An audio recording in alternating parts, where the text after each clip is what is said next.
오늘은 부메랑 7번째 시간입니다. 복음을 위한 율법이라는 제목으로 말씀의 은혜를 함께 나누겠습니다. 손흥민 선수, 정말 가장 뛰어난 축구 선수 중에 한 사람이고 특별히 대한민국을 대표하는 최고의 축구 선수라 해도 틀리지 않을 겁니다. 그죠?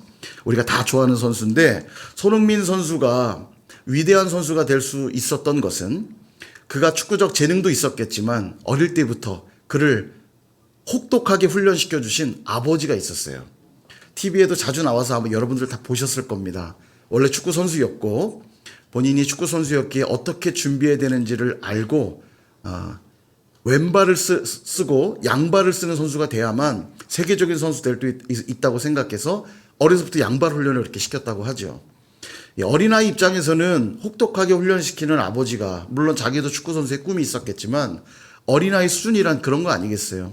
자기의 수준만큼 하면 안 되니까 아버지는 많이 훈련을 시켰을 것이고, 어린 손흥민 선수는 그런 아버지가 야속하기도 했을 거예요. 이렇게까지 해야 되나. 그러나 시간이 지나고 보니까 아주 위대한 축구 선수가 되었고 슈퍼스타가 된 거죠. 근데 이제 이 손흥민 선수를 뒤이을 뛰어난 슈퍼스타가 또 곧 나올 겁니다. 누군지 아십니까? 보세요. 제가 어느 날 집에 있는 메모장인데 화면 한번 주실래요? 자, 보세요. 까불지마 손흥민. 까불지마 손흥민. 7. 손흥민 넘버가 7인 것도 알아요. 보니까. 축구. 살인 태권도 뭐냐, 살인. 소리 나는 대로 그냥 쓴 거예요. 살인 태권도. 글쎄요, 축구를 안 하고 태권도로 잡는다는 얘기인지. 아무튼, 까불지마 손흥민. 여러분, 기대되지 않습니까? 손흥민에게 까불지 말라고 말할 수 있는 건 우리 수연이밖에 없는 것 같습니다. 근데 어제 아내랑 그렇게 얘기를 하다가, 그런 훌륭한 아버지, 혹독하게 훈련시킨 아버지가 있었기 때문에 슈퍼스타 됐는데, 우리는 그렇게 혹독하게 시킬 수 없을 것 같아서 수연이는 어려울 것 같다. 모르겠어요. 하나님이 특별한 은혜를 주셔서 1,000억 원 넘는 연봉을 받으며 선일교회 빚을 다 갚고, 그리고 위대한 하나님의 교회를 든든히 세우는 위대한 축구 선수가 되기를 바라지만 아무튼 그렇습니다. 오늘 이 손흥민 선수 얘기를 제가 잠깐 드렸는데, 오늘 본문이 그런 이야기입니다. 복음을 정리하면 이렇죠. 행위로 말미암지 않고 예수 그리스도를 믿는 믿음으로 구원을 얻는다. 그러므로 더 이상 율법에 매일 필요가 있어요, 없어요? 없다라고 말씀했죠. 근데 여러분, 이 말을 잘못 알아들으면 더 이상 율법을 지킬 필요가 없다는 말로 들릴 수 있습니다. 과연 그리스도께서 구원을 다 이루셨는데 율법을 지킬 필요가 있을까? 이 질문에 오늘 본문은 분명한 답을 주고 계십니다. 먼저 율법은 우리에게 어떤 존재인가? 15절에 보니까 사람의 예대로 말하노니 사람의 언약이라도 정한 후에는 폐기하지 못한다. 사람 사이에 맺은 계약도, 언약도 구속력이 있다, 이런 뜻입니다. 여기 이 언약이라는 디아데케라는 이 언어는, 헬라어는 법률적인 유언이란 뜻이에요. 법률적인 유언. 그러니까 유언을 남길 때 변호사를 불러서 유산을 내가 어떻게 할 것이라고 말하면 변호사가 그 내용을 가지고 공증을 받아 법적 구속력을 갖게 되죠. 사람의 약속도 이렇게 구속력을 갖게 된다는 거예요. 그러므로 하나님의 약속은 어떻다? 더욱 그러하다. 그 얘기를 하는 겁니다. 왜 이 얘기를 하시냐면, 당시 유대인들이 너무너무 중요하게 여겼던 율법은 모세가 시내산에서 받았던 그 율법이거든요. 우리가 가지고 있는 레위기나 신명기 같은 말씀이 바로 그때 받은 약속입니다. 분명 하나님이 주신 약속이에요. 그래서 귀한 것이 맞지만 이보다도 먼저 주신 약속이 있다는 거예요. 430년 전에 아브라함에게 주셨던 약속이 있다는 겁니다. 그러므로 나중에 받은 약속이 먼저 받은 약속을 폐기할 수 있느냐? 그럴 수 없다. 그 얘기하는 겁니다. 그렇죠. 뒤에 있는 약속은 먼저 한 약속 위에서 하는 약속이지, 뒤에 한 약속 때문에 앞에 약속이 취소되거나 폐기될 수 없다는 거예요.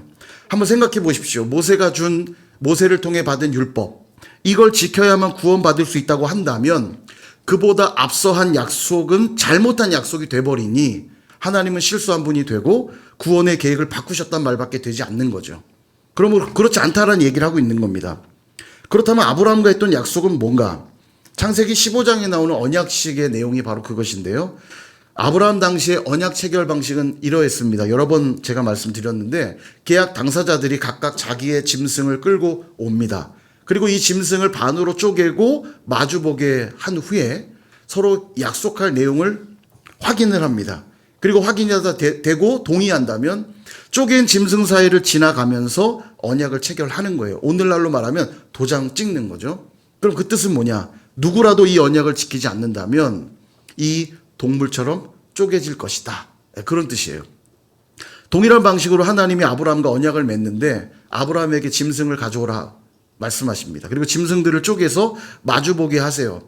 그리고 하나님이 언약의 내용을 말씀하시는데 내용은 이렇습니다. 네 자손이 이방에서 객이 되어 그들을 섬길 것이고 400년 동안 그들이 네 자손을 괴롭힐 것이다. 그러나 내가 그들을 징벌할 것이요 큰 재물을 이끌고 나올 수 있게 할 것이다. 이런 얘기를 해요. 여러분 구원에 대한 메시지를 주고 계신 거예요. 이제 계약 내용 나눴으니까 동의한다면 양측이 모두 쪼갠 짐승 사이를 지나면서 언약을 맺으면 되겠죠. 근데 이때 하나님은 아브라함을 잠들게 하십니다. 그리고 잠들었다가 깨보니까 타는 횃불이 쪼갠 고기 사이를 지나고 있는 거예요. 이 타는 횃불은 누굴까요? 예, 하나님이시죠?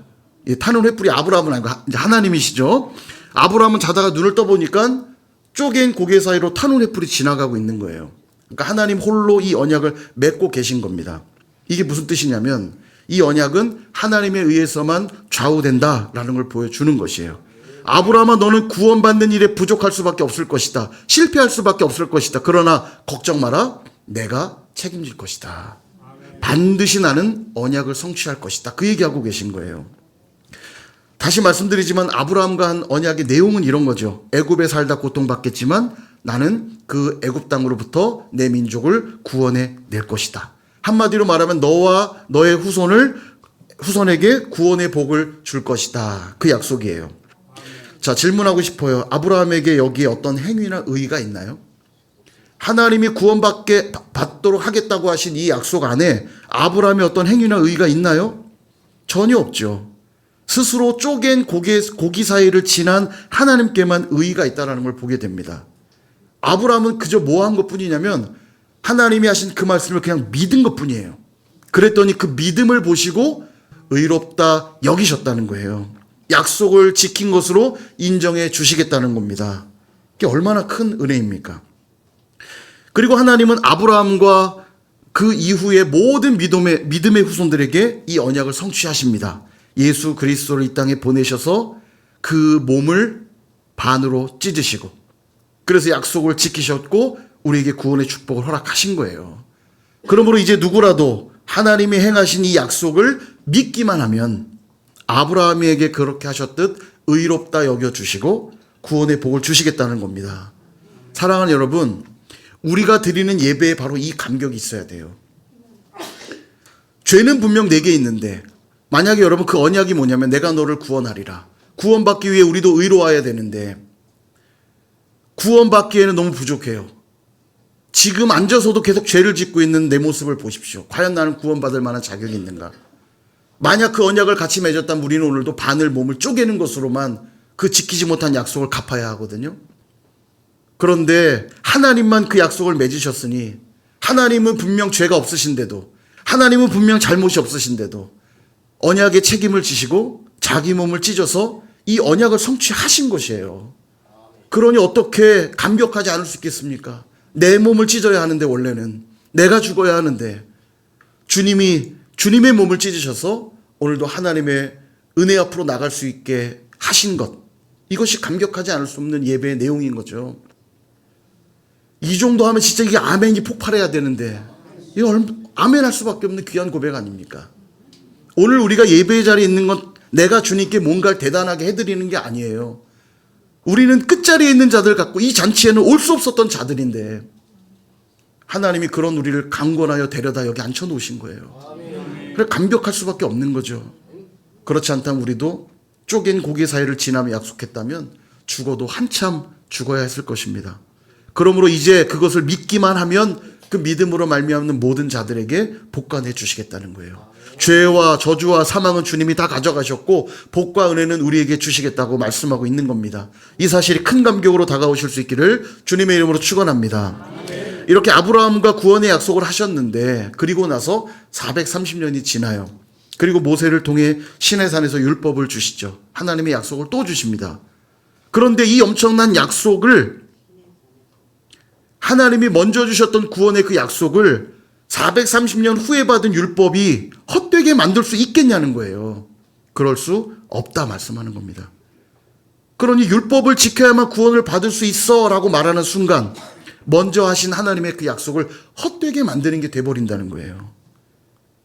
그리스도의 찢기신 몸과 흘리신 보혈을 헛되게 만드는 것입니다. 오늘도 내가 열심히 율법을 지켜 구원받을 수 있어 라고 말한다면 그리스도께서 찢으신 몸과 흘리신 보혈을 무색하게 만들어버리는 거죠. 그럼 질문이 생깁니다. 지킬 필요도 없는 율법은 왜 주신 겁니까? 하나님 약속만 있으면 되는 것 아닌가요?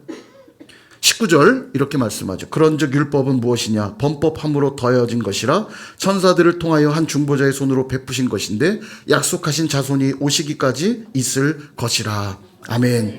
범법함으로 더하여진 것이다. 그렇게 말씀해요. 그러니까 율법은 죄에 관해 알려주려고 주신 거라는 거예요. 법이 없을 때는 문제되지 않는데 법이 생기면 그 법이라고 하는 기준에 미치지 못하게 될 경우 죄가 됩니다. 그죠? 예전에 보면 무단횡단 참 많이 했어요. 그죠? 예, 저만 한 것 같은데. 예전에요. 그죠? 예. 예전에 무단횡단 진짜 많이 했어요. 신호등이 저기 있든지 말든지 차 없으면 야 뛰어 건너 이렇게 해서 많이 건넜단 말이죠. 그런데 90년대 초반쯤으로 기억하는데 경범죄 조항이 생기면서 무단횡단하면 경범죄로 딱지를 뗐단 말이죠. 제가 이걸 까먹을 수가 없는 게 그때 제가 딱 걸렸어요. 제 어머니가 어디 식당을 가고 있는데 자 건너! 제 어머니가 제가 걷는 게 아니라 어머니가 야 건너! 그래서 네! 그리고 같이 당시 이제 엄마와 함께 열심히 길을 건너다가 경찰들이 원래 앞에 서 있지 않죠. 저 뒤에 숨어 있거든요. 갑자기 어디서 경찰이 나타나더니 자 무단횡단 3만 원 경범죄 한 번만 봐주세요. 예, 안 됩니다. 그 다음부터 무단횡단 했을까요? 안 했을까요? 안 하죠. 예, 그런 거예요. 법이라고 하는 건 죄가 뭔지를 알려주는 기능을 하는 겁니다. 그 경범죄 조항이 생기고 나서부터 무단횡단이 상당히 줄었거든요. 지금은 뭐 우리가 문화시민이 됐기 때문에 진짜 무단횡단하는 사람 보기가 쉽지 않습니다. 어쨌든 율법은 이렇게 죄를 알게 하는 기능이 있는데 아이러니하게도 율법을 잘 지키며 죄가 줄고 의로운 삶이 돼야 되는데 율법을 지키려고 하면 할수록 지키지 못하는 자신을 보게 되더라는 거예요. 도저히 나에게는 해결책이 없다라는 걸 보게 되더라는 겁니다. 그래서 21절에 이렇게 말씀해요. 그러면 율법이 하나님의 약속들과 반대되는 것이냐? 그럴 수 없다. 만일 능히 살게 하는 율법을 주셨더라면 의가 반드시 율법으로 말미암았을 것이다. 그러나 성경이 모든 걸 쥐 아래 가두었으니 이렇게 말해요. 그러니까 율법은 세 가지의 기능이 있다 생각하시면 됩니다. 먼저는 죄가 뭔지를 알게 해요. 기준이니까요. 그리고 그걸 지킬 수 없는 우리를 보면서 인간의 타락상을 낱낱이 드러내고 폭로하여 정죄하는 기능을 하고요. 그래서 마지막으로 내 힘과 노력으로는 의로워질 수가 없구나. 내 힘과 노력으로는 구원받을 수 없구나를 확인하게 함으로써 복음을 더욱 갈망하게 만든다는 거죠. 아, 이건 내 힘으로는 안 되는구나. 아이들이 열심히 뭔가 해보려고 안 되면 어떻게 해요? 아빠 이것 좀 도와줘요. 엄마 이것 좀 도와주세요 하잖아요. 내 힘으로 안 될 때 아버지 바라보고 어머니 바라보는 것처럼 율법을 통해 죄를 깨닫고 이 문제를 내가 해결할 수 없다는 걸 깨달으면서 복음을 더 갈망하게 한다는 거예요. 즉 율법은 하나님의 약속을 반대되는 게 아니라 지지하고 있다는 거예요. 지지하고 있다. 그럼 어떻게 지지하고 있느냐? 두 가지로 말하는데요. 첫 번째는 법적인 보호자의 역할을 한다는 겁니다. 23절 믿음이 오기 전에 우리는 율법 아래에 매인바 되고 계시될 믿음의 때까지 갇혔느니라. 매인바, 갇혔다 이 말은 법적 보호자에 의해 감시되고 있는 상태를 말하는 것이거든요. 이런 겁니다. 미성년자 자녀가 있으면 부모에게 큰 책임이 있죠. 이 아이가 클 때까지. 그러다 보면 부모는 이 아이를 잘 키우기 위해서 대체로 많은 제약되는 조항들을 줍니다. 모르는 사람 절대 따라가면 안 된다. 밤늦게 들어오면 안 된다. TV 많이 보면 안 된다. 스마트폰 많이 하면 안 된다. 그죠? 다 안 된대요. 그리고 이게 지켜지지 않으면 어떡하죠? 혼을 내요. 이 상태가 바로 법적 보호자에 의해 감시되고 있는 상태라는 거예요. 자, 요 얘기를 하나 하고요. 두 번째, 초등교사. 율법은 초등교사 역할을 한다는 겁니다. 근데 이제 옛날 개역 한글판에는 몽학선생이라는 단어를 썼거든요. 몽학선생은 더 이상하고요. 초등교사도 조금 약합니다. 의미가. 후견인이라는 의미가 훨씬 정확한 것 같아요. 후견인. 24절. 이같이 율법이 우리를 그리스도께로 인도하는 초등교사가 되어. 이렇게 말하죠. 후견인. 역시 뭐 앞에 법적인 보호자랑 같은 뜻이긴 한데 그 후견인은 몸과 재산, 미성년자인 자녀의 몸과 재산에 대해 법적 책임이 있는 사람, 그들을 후견인이라 부르거든요. 예전에 이제 고대에 부유한 사람들은 자녀를 가르치기 위해서 가정교사를 집에 둡니다. 그리고 가정교사에게 법적인 책임을 부여해요. 그러면 이 후견인은 아이를 학교에 안전하게 데려다 주고 학교가 끝나면 안전하게 집으로 데려오고 집에 온 다음에도 방과 후 수업을 가르치는 거죠. 가르치다 보면 법적 책임이 있기 때문에 이 아이가 제대로 하지 않거나 문제 있는 행동들을 하면 매를 들기도 했습니다.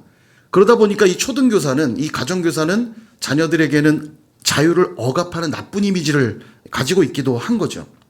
조선시대 생각해보면 쉽게 알 수 있는데 국가 이념의 통치가 성리학이라고 하는 이 개념으로 조선시대가 운영이 됐죠. 그래서 어린 왕세자들이 어려서부터 성리학을 제대로 이해하고 삶에서 성리학을 구현해낼 수 있도록 하기 위해서 5살부터 교육을 시작합니다. 그러면 당대 제일 뛰어난 학자들을 이 왕세자의 사부로 붙여서 그들로 하여금 혹독한 수업을 받게 하는 거예요. 5살부터 뭐 논어 삼경 이런 막 읽는 거죠. 학업을 제대로 하지 않을 시 사부들이 제자된 이 세자에게 회초리를 들기도 했습니다.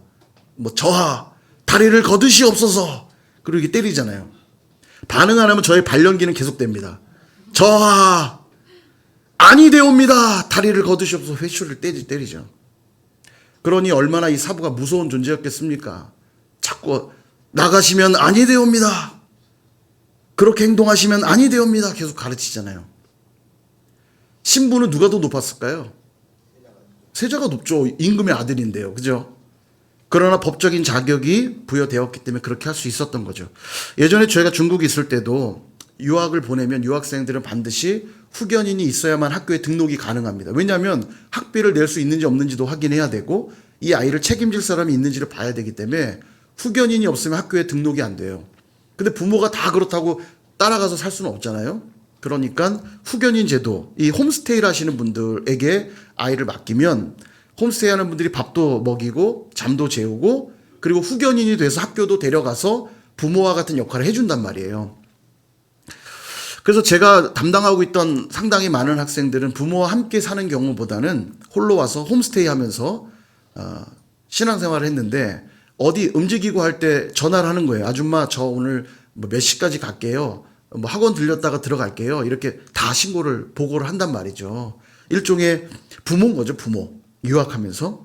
그런 게 이제 후견인인 거예요.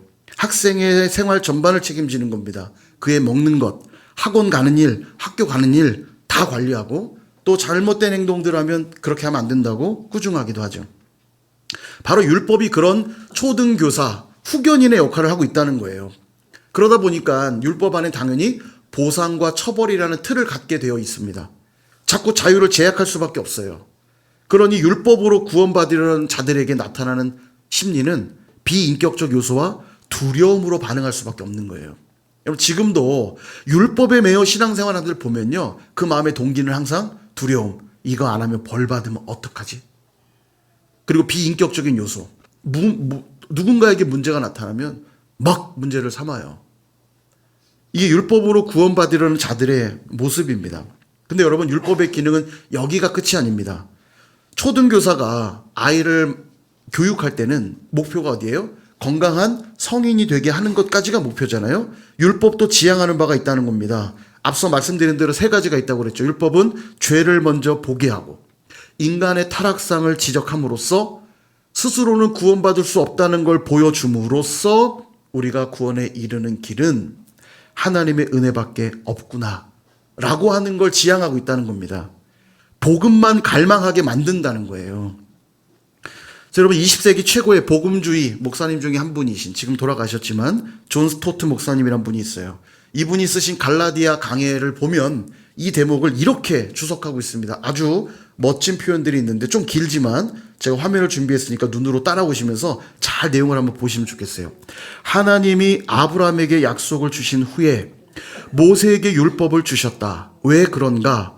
더 좋게 하시기 전에 악화시키셔야 했기 때문이다. 율법은 죄를 폭로하고 부추기며 정죄해야 한다. 율법의 목적은 인간의 점잖은 뚜껑을 열어 젖히고 악하고 반역하며 죄책감에 눌린 하나님의 심판 아래서 스스로를 구원할 수 없는 인간의 진정한 존재를 드러내 보이는 것이다. 그러나 율법은 오늘날에도 여전히 하나님이 주신 의무를 담당해야 한다.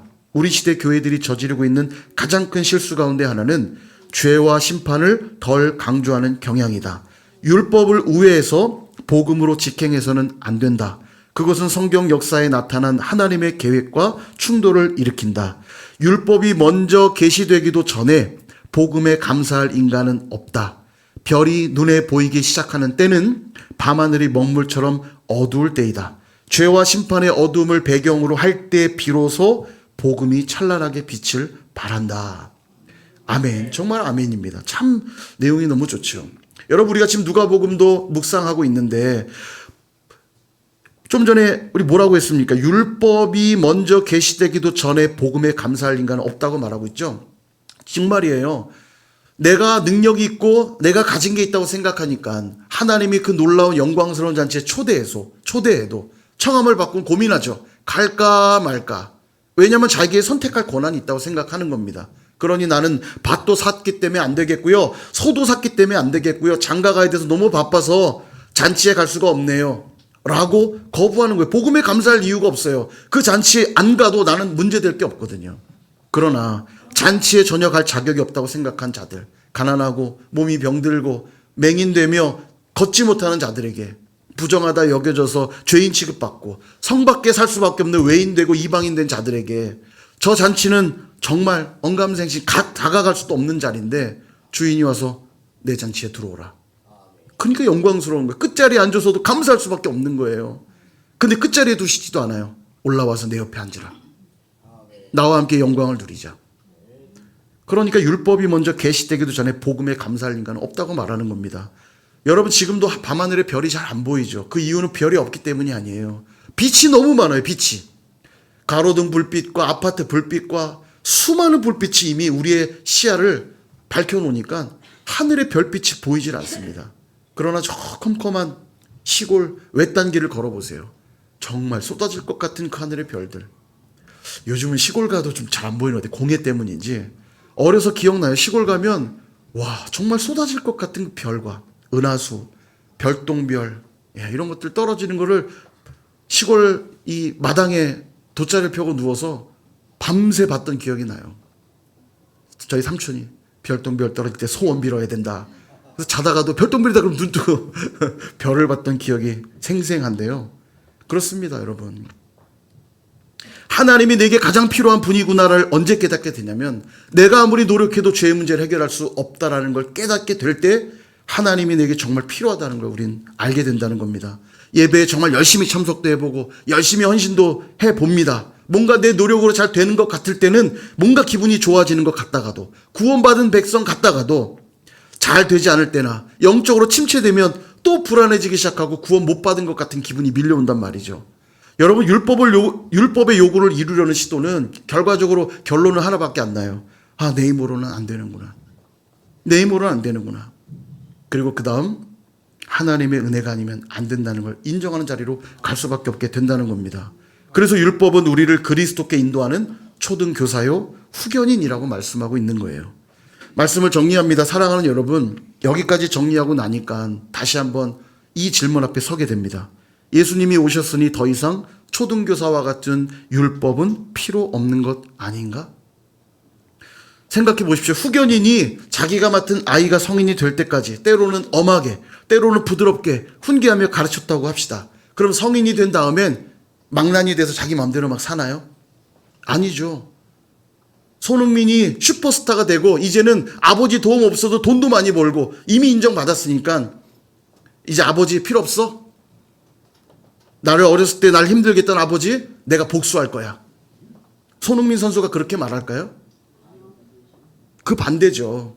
어려서 너무 힘들었지만 아버지가 가르쳐주신 왼발 드리블, 오리발 드리블, 슈팅, 헤딩 연습 열심히 했던 것들이 커서 보니까 나를 유익하겠다는 걸 알게 되니까 도리어 초등교사를 향해 갖게 되는 마음은 감사할 수밖에 없어요. 그 가르침을 통해 좋은 교육을 받아 훌륭한 어른이 되었기 때문에 성인이 되어서도 그 양식을 계속 이어서 살아가게 돼 있단 말이죠. 그러니 어릴 때는 분명 두려움으로 그 교육을 받긴 했지만 성장하고 보니, 성숙해지고 보니 그게 내게 너무나 필요한 것이라는 걸 깨닫고 나서 이제는 후견인이 아니어도 배운 대로 살아가게 돼 있단 말입니다. 마치 왕세자가 어릴 때는 사부의 아랫사람처럼 너무 힘들었어요. 자유를 제약받고 너무 어렵고 두려웠습니다. 그러나 훗날 임금이 되면 드디어 내가 임금이 됐으니 그 김대감 데려와라. 사지 능지처참 사지를 찢어라. 그러겠습니까? 자기의 신하로 삼아 가장 측근에 두고 그에게 자문을 구하며 바른 통치를 행하게 되는 것과 같다라는 거예요. 그것입니다. 이제 예수님으로 말미암아 복음 안에 들어온 우리는 더 이상 율법을 강제와 두려움으로 순종할 필요가 없어졌어요. 왜냐하면 로마서 10장 4절에 그리스도는 모든 믿는 자에게 의를 이루기 위하여 율법의 마침이 되시니라. 아멘. 그리스도가 율법의 마침이 되셨기 때문입니다. 그러므로 그리스도 안에 들어온 우리는 이제 강제와 두려움으로 율법을 지키는 자들이 아니라 감사와 기쁨으로 그 순종 가운데 들어가게 된다라는 거예요. 그래서 이제 복음 안에 들어온 우리에게 율법과 은혜는 구원의 삶에 함께 작용하게 되는 겁니다. 율법을 계속 들여다보면 들여다볼수록 우리는 예수님을 만나게 되고 예수님만 구하게 되는 거예요. 그래서 그분께 감사와 사랑으로 순종하게 되는 겁니다. 어쩔 수 없어서 벌 받을까봐 찝찝해서 순종하는 게 아니고 예수님을 깨닫게 되니 주시는 이 모든 명령들이 이제는 감사와 기쁨으로 순종할 수밖에 없는 명령이 된 겁니다.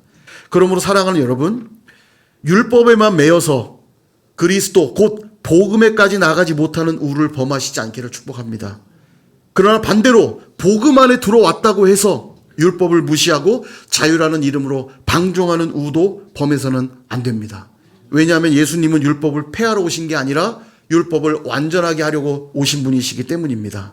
그러므로 율법을 통해 우린 두 가지가 항상 작동되어야 돼요. 첫 번째, 내가 얼마나 형편없고 소망이 없는 존재인가. 이것을 확인하셔야 됩니다.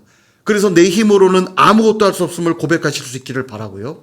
두 번째로 그 율법을 완성하시고 율법의 마침이 되시는 예수 그리스도께 나아가서 복음의 기쁨을 누리셔야 합니다. 그들은 어떤 자들이냐? 이 율법을 두려움과 강제로 지키는 것이 아니고 기쁨과 감사와 자원함으로 율법에 순종하는 하나님 백성들이 다 되어야 할 줄로 믿습니다. 그렇게 율법을 통해 복음을 체험하시는 저와 여러분 다 되시기를 주님의 이름으로 축원합니다.